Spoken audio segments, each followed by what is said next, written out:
आसंता जून 1 रे महांगा विधानसभा आसन पर निर्वाचन हेब।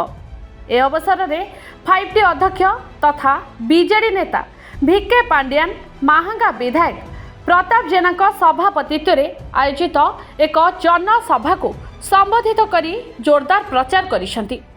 महांगा विधायक प्रार्थी अंकित प्रताप जेना और केन्द्रापड़ा सांसद प्रार्थी अंशुमान महांती को जोड़ी शंखरे भोट देवाकू निवेदन करथिले।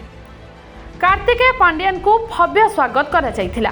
एही समावेश विशाल जनसमुद्र रे परिणत होइथिला। मुख्यमंत्री स्वच्छ शासन और विभिन्न सरकारी योजना रे किपरि लोके सुविधा पाउछंती से विषय रे कहिथिले। एहासह आसंता जुलाई मासरे मागणा बिजुली सेवा जनसाधारण पाइबे बोली कहिथिले। एहासह विरोधी उपरे खूब जोर बर्षिथिले।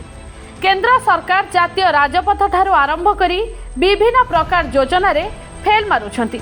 एनु डबल शंखरे भोट देवा सह महांगारू अंकित प्रताप जेना को 60,000 ऊर्ध्व भोट रे विजयी कले प्रथमे निर्वाचन परे महांगा आसीबे बोली कहिसंती।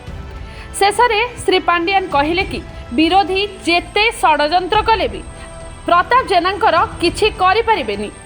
विधायक प्रताप जेना कहिथिले कि मुख्यमंत्री स्वच्छ शासन और विकासमूलक कार्य द्वारा महांगारे बिजु जनता दलर प्रभाव रही आसीछि आउ एथर मध्य रहिबो।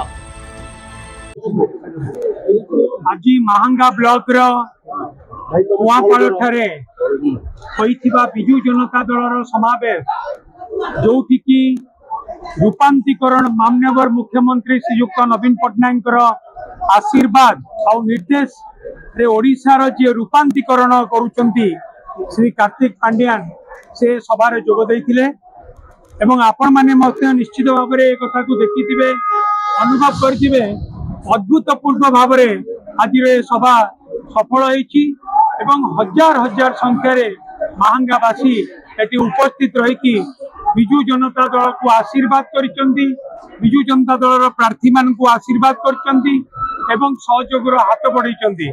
एते खरारे एते गरम रे एते संख्या रे समस्ते आसीथिबारु मु समस्तंकु बहुत बहुत धन्यवाद दउची मोर कृतज्ञता जणाउची।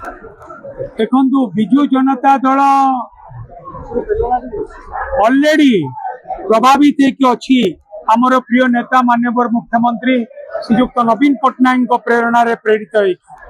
तेणुक आज सभा ये प्रमाणित करुच्ची कि महांगावासी बिजु जनता दल को केते भल पाती एवं आम प्रार्थी मान प्रति तांकर केते समर्थन अच्छी ता प्रमाणित करुच्ची। ब्यूरो रिपोर्ट आम गाँ खबर लाइव।